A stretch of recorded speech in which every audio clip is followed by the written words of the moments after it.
ಬೆಂಗಳೂರಿನ ಚಿನ್ನಸ್ವಾಮಿ ಸ್ಟೇಡಿಯಂನಲ್ಲಿ ಕಾಲ್ತುಳಿತ ಪ್ರಕರಣ ಆದ ಬಳಿಕ ಪಕ್ಷಕ್ಕೆ ಆಗಿರುವ ಅತಿ ದೊಡ್ಡ ಡ್ಯಾಮೇಜ್ ಕಂಟ್ರೋಲ್ಗೆ ಕಾಂಗ್ರೆಸ್ ಪಡೆ ಮುಂದಾಗ್ತಾ ಇದೆ. ಪ್ರಮುಖವಾಗಿ ಸಿಎಂ ಸಿದ್ದರಾಮಯ್ಯನವರು ದೆಹಲಿ ಪ್ರವಾಸವನ್ನ ಕೈಗೊಳ್ಳುತ್ತಿದ್ದಾರೆ.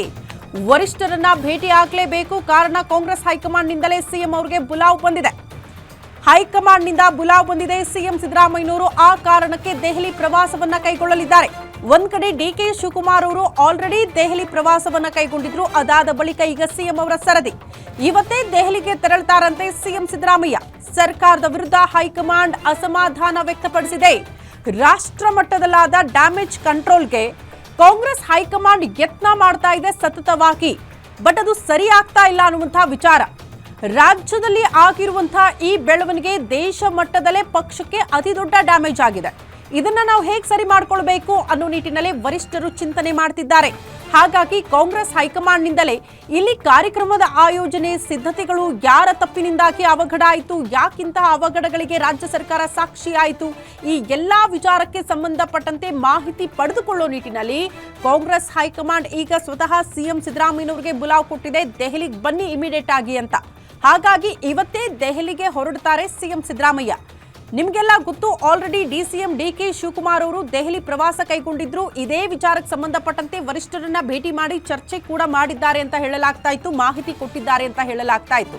ಅದರ ಬೆನ್ನಿಗೆ ಈಗ ಸಿಎಂ ಸಿದ್ದರಾಮಯ್ಯನವರು, ಯಾಕಂದ್ರೆ ಪಕ್ಷಕ್ಕೆ ಆಗಿರುವ ಈ ಡ್ಯಾಮೇಜ್ ಇದೆಯಲ್ಲ, ಅದನ್ನ ಸರಿ ಮಾಡಿಕೊಳ್ಳಲೇಬೇಕಾದಂತ ಅನಿವಾರ್ಯತೆ ಕಾಂಗ್ರೆಸ್ ಪಕ್ಷಕ್ಕಿದೆ. ಇಲ್ಲ ಅಂದ್ರೆ ಎಲ್ಲಾ ಕಡೆ ಕೂಡ ಅತಿ ದೊಡ್ಡ ಹಿನ್ನಡೆ ಆಗ್ಬಿಡುತ್ತೆ ಕಾಂಗ್ರೆಸ್ ಪಕ್ಷಕ್ಕೆ ಅಂತ. ಕಾಂಗ್ರೆಸ್ ಅಧಿಕಾರಕ್ಕೆ ಬಂದಾಗಿನಿಂದಲೂ ಕೂಡ ಈ ಗ್ಯಾರಂಟಿ ಯೋಜನೆಗಳಿಂದ ಜನರಿಗೆ ಹತ್ತಿರವಾಗ್ತಾ ಇದ್ದೀವಿ ಅನ್ನುವಂಥ ಆಶಾಭಾವನೆ ಇತ್ತು. ಬಟ್ ಎಲ್ಲವೂ ಕೂಡ ಈಗ ನುಚ್ಚು ನೂರಾಗಿ ಹೋಯ್ತು. ಜನರ ನಂಬಿಕೆ ವಿಶ್ವಾಸ ಕಳಿಸಿದ್ವಲ್ಲ, ಎಲ್ಲವೂ ಕೂಡ ಹಾಳಾಗಿ ಹೋಯ್ತು ಈ ಕಾಲ್ತುಳಿತ ಪ್ರಕರಣದಿಂದ ಅಂತ. ಪ್ರಮುಖವಾಗಿ ರಾಜ್ಯದಲ್ಲಿ ಯಾಕೆ ಇಷ್ಟು ಆತ್ರದ ಕಾರ್ಯಕ್ರಮ ಆಯೋಜನೆ ಮಾಡಿತು ರಾಜ್ಯ ಸರ್ಕಾರ ಅನ್ನುವಂಥ ಪ್ರಶ್ನೆಗೆ ಪ್ರಮುಖವಾಗಿ RCBಗೆ ಇರೋದು ಯುವ ಸಮೂಹ. ಅತಿ ದೊಡ್ಡ ಫ್ಯಾನ್ಸ್ ಇರೋದು ಯುವ ಸಮೂಹದಿಂದ. ಹಾಗಾಗಿ ಅವರನ್ನ ಸೆಳೆಯೋ ಪ್ರಯತ್ನ ಕೂಡ ಆಗುತ್ತೆ. ಇಂಥದ್ದೊಂದು ಕಾರ್ಯಕ್ರಮದ ಆಯೋಜನೆ ಆದ್ರೆ ಅವರ ವಿಶ್ವಾಸವನ್ನ ಕೂಡ ಗಳಿಸಬಹುದು. ಯುವ ಸಮೂಹದ ಶಕ್ತಿ ನಮ್ಮ ಜೊತೆಗೆ ಇರುತ್ತೆ ಅನ್ನುವಂಥ ಭಾವನೆಯೊಂದಿಗೆ ಇಂಥದ್ದೊಂದು ಕಾರ್ಯಕ್ರಮ ಆತ್ರವಾಗಿ ಆಯ್ತು. ಬಟ್ ಅದರಿಂದ ಇಲ್ಲಿ ಪ್ಲಸ್ ಆಗೋದಕ್ಕಿಂತ ಪಕ್ಷಕ್ಕೆ ಅತಿ ದೊಡ್ಡ ಡ್ಯಾಮೇಜ್ ಆಗೋಯ್ತು. ಮೋಸ್ಟ್ಲಿ ಕಾಂಗ್ರೆಸ್ ನಾಯಕರು ಯಾರು ಕೂಡ ನಿರೀಕ್ಷೆ ಮಾಡಿರಲಿಲ್ಲ ಅಂತ ಅನ್ಸುತ್ತೆ. ಇಂಥದ್ದೊಂದು ಘಟನೆ ರಾಜ್ಯದಲ್ಲಿ ನಡೆಯುತ್ತೆ, ಇದು ದೇಶ ಮಟ್ಟದಲ್ಲಿ ಸುದ್ದಿ ಆಗುತ್ತೆ, ದೇಶ ಮಟ್ಟದಲ್ಲೇ ಪಕ್ಷಕ್ಕೆ ಡ್ಯಾಮೇಜ್ ಆಗುತ್ತೆ ಅಂತ ಯಾರು ಕೂಡ ನಿರೀಕ್ಷೆ ಮಾಡಿರಲಿಲ್ಲ ಅಂತ ಅನ್ಸುತ್ತೆ. ಹಾಗಾಗಿ ಇದೇ ಕಾರಣಕ್ಕೆ ಸಂಬಂಧಪಟ್ಟಂತೆ ಸುದೀರ್ಘವಾಗಿ ಚರ್ಚೆ ಮಾಡೋದಕ್ಕೆ, ಮಾಹಿತಿ ಪಡೆದುಕೊಳ್ಳೋದಕ್ಕೆ ಹೈಕಮಾಂಡ್ನಿಂದಲೇ ಬುಲಾವ್ ಬಂದಿದೆ ಸಿಎಂ ಸಿದ್ದರಾಮಯ್ಯನವರಿಗೆ. ಈ ಬಗ್ಗೆ ಮತ್ತಷ್ಟು ಡೀಟೇಲ್ಸ್ ಅನ್ನ ಕೊಡ್ತಾ ಹೋಗ್ತಾರೆ political bureau head Maruti Pavagada ದೂರವಾಣಿ ಸಂಪರ್ಕದಲ್ಲಿದ್ದಾರೆ. ಮಾರುತಿ, ಬರೀ ರಾಜ್ಯದಲ್ಲಿ ಮಾತ್ರ ಪಕ್ಷಕ್ಕೆ ಡ್ಯಾಮೇಜ್ ಅಲ್ಲ, ದೇಶ ಮಟ್ಟದಲ್ಲೂ ಕೂಡ ಕಾಂಗ್ರೆಸ್ಗೆ ಅತಿ ದೊಡ್ಡ ಹಿನ್ನಡೆ ಈ ಒಂದು ಅವಘಡದಿಂದಾಗಿ. ಸೊ ಈಗ ಕಾಂಗ್ರೆಸ್ ಹೈಕಮಾಂಡೇ ಬುಲಾವ್ ಕೊಟ್ಟಿರೋದ್ರಿಂದ ಸಿಎಂ ಅವ್ರಿಗೆ ಎಷ್ಟೊತ್ತಿಗೆ ಹೋಗ್ತಾರೆ, ಏನ್ ಬೆಳವಣಿಗೆ ನಿರೀಕ್ಷೆ ಮಾಡಬಹುದು ದೆಹಲಿ ಮಟ್ಟದಲ್ಲಿ?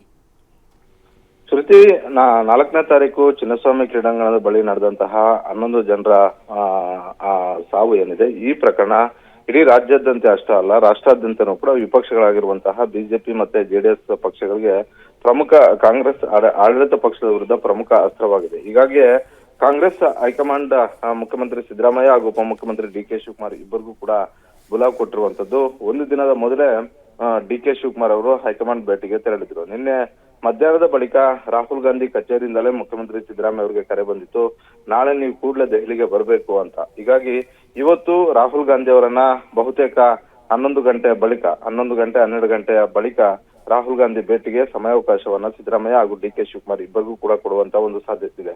ಆ ಸಂದರ್ಭದಲ್ಲಿ ಕಾಂಗ್ರೆಸ್ ಹೈಕಮಾಂಡ್ ಸಹಜವಾಗಿ ಈ ದುರ್ಘಟನೆ ಬಗ್ಗೆ ಸಂಪೂರ್ಣವಾದಂತಹ ಒಂದು ಡೀಟೇಲ್ ರಿಪೋರ್ಟ್ ನಮ್ಮ ಮುಂದೆ ಇಡಿ ಅನ್ನುವಂತಹ ಒಂದು ಸೂಚನೆಯನ್ನು ಕೊಡಬಹುದು. ಹೀಗಾಗಿ ಇದನ್ನ ಎಕ್ಸ್ಪೆಕ್ಟ್ ಮಾಡ್ಕೊಂಡಿರುವಂತಹ ಸಿದ್ದರಾಮಯ್ಯ ಮತ್ತೆ ಡಿಕೆ ಶಿವಕುಮಾರ್ ಇಬ್ಬರು ಕೂಡ ಈಗಾಗಲೇ ಈ ಪ್ರಕರಣಕ್ಕೆ ಸಂಬಂಧಪಟ್ಟಂತೆ ಸಂಪೂರ್ಣವಾದಂತಹ ಒಂದು ಮಾಹಿತಿಯನ್ನ ತೆಗೆದುಕೊಂಡು ಹೋಗಿದ್ದಾರೆ ಅನ್ನುವಂಥದ್ದು. ಬೆಳಗ್ಗೆ 7 ಗಂಟೆಗೆನೆ ಸಿದ್ದರಾಮಯ್ಯ ಬೆಂಗಳೂರನ್ನ ತೊರೆದಿರುವಂತದ್ದು.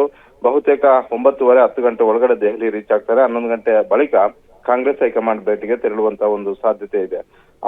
ಸಿದ್ದರಾಮಯ್ಯ ಮತ್ತೆ ಡಿಕೆ ಶಿವಕುಮಾರ್ ನಡುವೆ ಈ ಪ್ರಕರಣಕ್ಕೆ ಸಂಬಂಧಪಟ್ಟಂತೆ ಒಂದಷ್ಟು ಭಿನ್ನಾಭಿಪ್ರಾಯಗಳು ಇರುವಂತದ್ದು ನಿಜ. ಒಂದು ಕಡೆ ಸಿದ್ದರಾಮಯ್ಯ ಅವರು ಸರ್ಕಾರದ ಕಾರ್ಯಕ್ರಮ ವಿಧಾನಸೌಧದಲ್ಲಿ ಆಗಿರುವಂತದ್ದು ಇಲ್ಲಿಗೆ ಮಾತ್ರ ಸೀಮಿತ ಅನ್ನುವಂತಹ ಹೇಳಿಕೆಗಳನ್ನ ಸಿದ್ದರಾಮಯ್ಯ ಅವರು ಕೊಟ್ಟಿದ್ದಾರೆ. ಅದೇ ರೀತಿ ಸರ್ಕಾರದ ಬಹುತೇಕ ಸಚಿವರುಗಳು ಕೂಡ ಅದನ್ನೇ ಹೇಳ್ತಾ ಇದ್ದಾರೆ. ಚಿನ್ನಸ್ವಾಮಿ ಕ್ರೀಡಾಂಗಣದಲ್ಲಿ ಆದಂತಹ ಒಂದು ದುರ್ಘಟನೆಗೂ ಸರ್ಕಾರಕ್ಕೂ ಯಾವುದೇ ಸಂಬಂಧ ಇಲ್ಲ. ಯಾಕಂತ ಹೇಳಿದ್ರೆ ಹಿಂದೆ ಹಲವು ಪಂದ್ಯಗಳನ್ನ ಚಿನ್ನಸ್ವಾಮಿ ಕ್ರೀಡಾಂಗಣದಲ್ಲಿ ಕೆಎಸ್ಸಿ ಆಯೋಜನೆ ಮಾಡಿತ್ತು. ಆ ಸಂದರ್ಭದಲ್ಲಿ ಅವರು ಪೊಲೀಸರ ಜೊತೆ ಮಾತನಾಡ್ಕೊಂಡು ಅವರೇ ಪೊಲೀಸರಿಗೆ ಸಂಬಂಧಪಟ್ಟಂತೆ ಎಷ್ಟು ಜನ ಬೇಕು, ಏನು ಎತ್ತ ಭದ್ರತೆ ಯಾವ ರೀತಿಯಾಗಿ ಇರಬೇಕು ಅನ್ನುವಂತಹ ನಿರ್ಧಾರಗಳನ್ನ ಮಾಡ್ತಾ ಇದ್ರು. ಇವತ್ತು ಕೂಡ ಅದನ್ನೇ ಮಾಡ್ಬೇಕಾಗಿತ್ತು. ಆದ್ರೆ ಕೆಎಸ್ಸಿಎದವರು ಆ ವಿಚಾರದಲ್ಲಿ ಎಡವಟ್ಟು ಮಾಡ್ಕೊಂಡಿದ್ದಾರೆ ಅನ್ನುವಂಥದ್ದು. ಜೊತೆಗೆ ಕೆಎಸ್ಸಿಎ ಹಾಗೂ RCB ಹಾಗೂ ಡಿಎನ್ಎ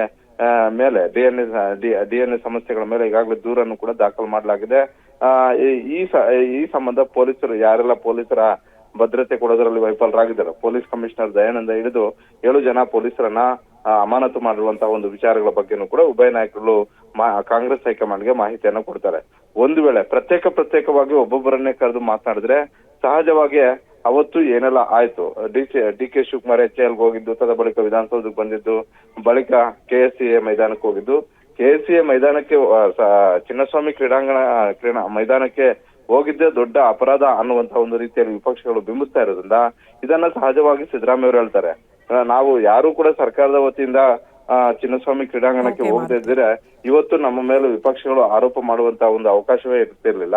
ಆದ್ರೆ ಡಿ.ಕೆ. ಶಿವಕುಮಾರ್ ಅವರು ಚಿನ್ನಸ್ವಾಮಿ ಕ್ರೀಡಾಂಗಣಕ್ಕೆ ಹೋಗಿದ್ರಿಂದ ಈ ಎಲ್ಲ ಸಮಸ್ಯೆಗಳು ಆದ್ವು ಅನ್ನುವಂತ ಒಂದು ಮಾತುಗಳನ್ನ ಸಿದ್ದರಾಮಯ್ಯ ಅವರು ಕೂಡ ಹೇಳ್ಬೋದು. ಅದೇ ರೀತಿ ಡಿ.ಕೆ. ಶಿವಕುಮಾರ್ ಅವರು ಪ್ರತ್ಯೇಕವಾಗಿ ಭೇಟಿ ಮಾಡೋದಕ್ಕೆ ಅವಕಾಶ ಸಿಕ್ಕಾಗ ಸಹಜವಾಗಿ ಇದನ್ನ ಎರಡೆರಡು ಕಡೆ ಕಾರ್ಯಕ್ರಮಗಳನ್ನ ಮಾಡೋದಕ್ಕೆ ಗೋವಿಂದರಾಜ್ ಅವರ ಪಟ್ಟು ಸರ್ಕಾರಕ್ಕೆ ಕ್ರೆಡಿಟ್ ತರಬೇಕು ಅನ್ನುವಂಥದ್ದು. ಜೊತೆಗೆ ಸಿದ್ದರಾಮಯ್ಯ ಅವರ ಹತ್ರ ಇನ್ನಷ್ಟು ಒಳ್ಳೆಯವರಾಗ್ಬೇಕು, ಇನ್ನಷ್ಟು ಹತ್ತಿರ ಆಗ್ಬೇಕು ಅನ್ನುವಂತ ಒಂದು ಕಾರಣಕ್ಕೋಸ್ಕರ ಎರಡೆರಡು ಕಡೆ ಕಾರ್ಯಕ್ರಮಗಳನ್ನ ಮಾಡೋದಕ್ಕೆ ಅವರೇ ಸಲಹೆ ಕೊಟ್ಟಿದ್ದು. ಅವರ ಸಲಹೆಯಂತೆ ಆದಂತಹ 2 ಕಾರ್ಯಕ್ರಮಗಳಿಂದಾಗಿ ಪೊಲೀಸರು ಭದ್ರತೆ ಕೊಡುವುದರಲ್ಲಿ ವೈಫಲ್ಯತೆ ಆದ್ರೂ ಹೀಗಾಗಿ ಸರ್ಕಾರಕ್ಕೆ ಈಗ ಡ್ಯಾಮೇಜ್ ಆಗ್ತಾ ಇರುವಂತದ್ದು ಅನ್ನುವಂತಹ ಒಂದು ದೂರನ್ನ ಡಿ.ಕೆ. ಶಿವಕುಮಾರ್ ಅವರು ಕೊಡಬಹುದು. ಹೀಗಾಗಿ ಪ್ರತ್ಯೇಕವಾಗಿ 1 to 1 ಕರೆದು ಮಾತನಾಡಿದ್ದಾದ್ರೆ ಸಹಜವಾಗಿ ಒಬ್ಬರ ವಿರುದ್ಧ ಮತ್ತೊಬ್ಬರು ದೂರುಗಳನ್ನ ಕೊಡುವಂತ ಸಾಧ್ಯತೆ ಇದೆ. ಆದ್ರೆ ಕಾಂಗ್ರೆಸ್ ಹೈಕಮಾಂಡ್ ಇಬ್ಬರನ್ನ ಕೂರಿಸ್ಕೊಂಡು ಮಾತನಾಡಿದ್ದಾದ್ರೆ ಇದ್ಯಾವುದೂ ಇರೋದಿಲ್ಲ. ಸದ್ಯಕ್ಕೆ ಸರ್ಕಾರದಿಂದ ಯಾವುದೇ ಎಡವಟ್ಟಾಗಿಲ್ಲ, ಪೊಲೀಸ್ ವೈಫಲ್ಯ ಆಗಿದೆ, KSCAದವರು ಮಾಡಿರುವಂತಹ ಕಮ್ಯುನಿಕೇಶನ್ ತಪ್ಪಿದೆ. ಅದೇ ರೀತಿ DNA ಆರ್ಗನೈಸೇಷನ್ ಸಮಸ್ಯೆ ಹಾಗಾದ್ರೆ ವರಿಷ್ಠರನ್ನ ಭೇಟಿಯಾದಂತ ಸಂದರ್ಭದಲ್ಲಿ ಸಿಎಂ ಮತ್ತು DCM ಅವರ ಅಭಿಪ್ರಾಯಗಳು, ಅವರ ಮಾಹಿತಿ ಯಾವ ರೀತಿ ಇರುತ್ತೆ, ಅಲ್ಲೂ ಕೂಡ ಭಿನ್ನವಾಗಿರುತ್ತಾ? ವರಿಷ್ಠರು ಯಾವ ರೀತಿ ಕ್ರಮ ಕೈಗೊಳ್ತಾರೆ, ಯಾವ ರೀತಿ ಸೂಚನೆ ಕೊಡ್ತಾರೆ ಅಂತ. ಧನ್ಯವಾದಗಳು ತಮ್ಮೆಲ್ಲ ಮಾಹಿತಿಗೆ.